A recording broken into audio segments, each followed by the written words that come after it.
აკადემიკოსი ჩახუნაშვილის პროცესი სულ ცოტა ხანში დაიწყება, მანამდე კი როგორც გიყვებოდით დაპირისპირება მოყვა ამ ადამიანების წინასწარ პატიმრობაში გაშვებას, მათ ახლობლებსა და მანდატურებს შორის ახლა ჩვენ შეგვიძლია ვიხილოთ და მოვისმინოთ დაპირისპირების კადრები.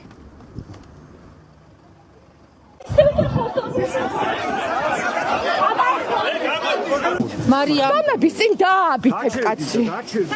დააბით.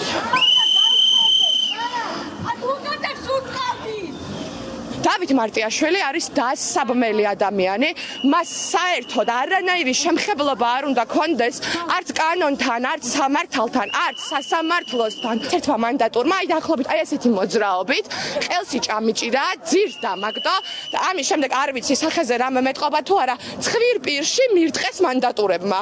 აი რაც აქ ხდება, აი ამას ვინ უნდა ითმენდეს, როგორ უნდა ითმენდეს, მართლა წარმოდგენა არ გვაქვს.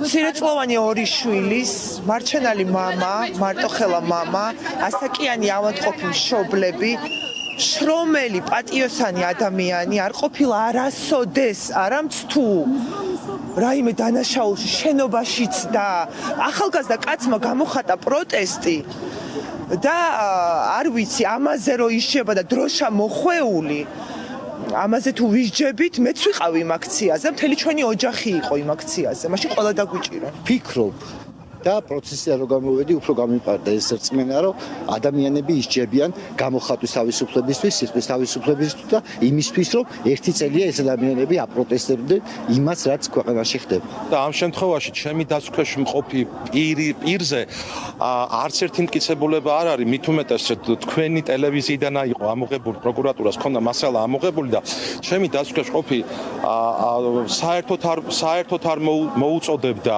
მომიტინგეებს, რომ რაიმე ძალადობა განეხორციელებინა სხვა პირებს.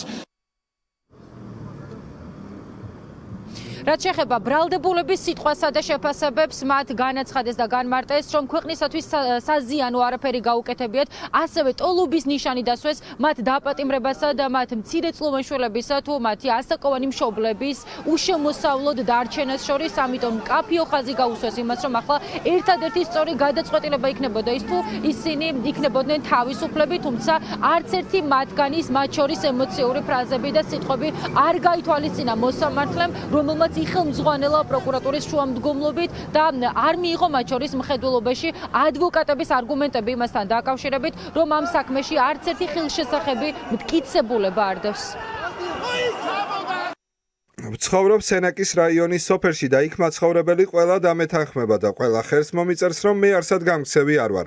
მყავს დედა პენსიონერი, რომელსაც ბანკიდან გამოტანილი აქვს 20,000 ლარი. ფულს ვერ იხდის, მე თუ არ გადავიხადებ. დედაჩემს ჩამოაჭრიან პენსიას და თანხის გარეშე რჩება. მყავს და დისშვილი, სოციალურად დაუცველი, რომელთაც მე ვუწევ დახმარებას.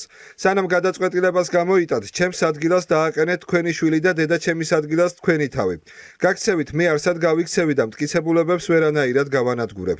პოლიციელები არიან მოწმეები და ვიდეო კამერები. ამას მე ვერაფერს ვერ ვუზავ. მთელი სოფელი ელოდება თქვენს გადაწყვეტილებას. ჩემს სოფელში ყველა ერთმანეთს იცნობს, ყველა ერთმანეთის ნათესავია და ყველა ჩემს მხარესაა. ფიქრობენ, რომ მიიღებთ სწორ გადაწყვეტილებას. მე დამნაშავედ არ ვზნობ თავს. 300 დღეა დავდივარ აქციაზე და დღესაც ასე ვფიქრობ. დანაშაულის ჩადენის შეგრძნება რომ მქონოდა, დავიმალებოდი. ჩემს სიმართლეში ვიყავი თავდაჯერებული. მყავს ორი მცირეწლოვანი შვილი, მათ ჩემს მეტი მარჩენალი არ ყავთ. მთელი ცხოვრება ფიზიკურად მიწევ შრომა და მე შემომაქვს სულუკმაპური ოჯახში. გთხოვთ ეს გაითვალისწინოთ.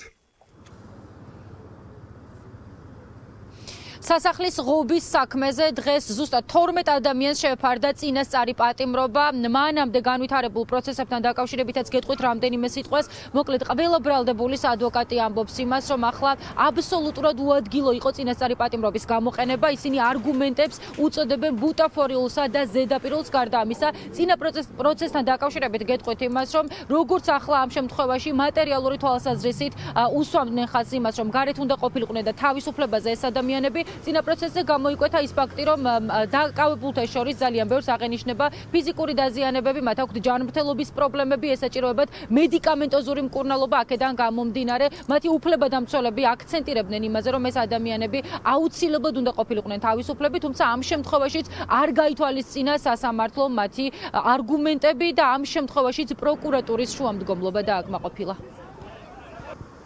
ჩემთვის ეს ორი დღე ძალიან მძიმედ გადასატანი იყო. ოპერაციის შემდეგ ყოველ დღე 5 კილომეტრს ფეხით დავდივარ. უხაერობის გამო 180 ორაზე მაგწნევა. გთხოვთ არ დამაპატიმროთ და უფლება მომეცით, ჩემ შვილებთან და შვილიშვილებთან ერთად ვიყო. მე ვარ სოხუმიდან, 15 ვაჟკაცი დამეხოცა თვალწინ. მთელი ჩემი არსით და გონებით ყოველთვის პატიოსანი და კანონმორჩილი ადამიანის სახელი მქონდა. ყოველთვის ვიყავი წინააღმდეგი ნებისმიერი ძალადობის. ბათუმში საკონსტიტუციო სასამართლოს წინ კედელზე მიწერია: ღმერთი სიყვარულია, გიყვარდეთ. მთელი პოემა მაქვს დაწერილი სიყვარულზე. თუ სადმე ვდგავარ და რამეს ვაკეთებ ყველასთვის. მოსისხლე მტერიც მიყვარს. თუ თქვენ რამეს მომისჯით, მე ჩავთვლი, რომ ეს არის მისჯა სიყვარულისთვის. არ ვარ კანონდარღვევი და მოძალადე ადამიანი.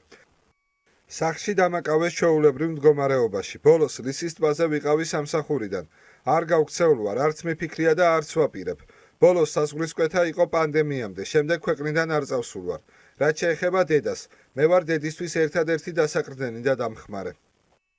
არსად წასვლას არ ვაპირებ. ვიცანი ვიდეოში ჩემი თავი, რა ქმედებასაც ვაკეთებ და ვიცოდი, რომ შეიძლება მოსულიყვნენ და დავეკითხე. მქონდა 3-4 დღე, წასვლა რომ დომოდა, წავიდოდი. დანარჩენ ქმედებაზე და ასე შემდეგ. არსებითი განხილვის ეტაპზე ვიტყვი.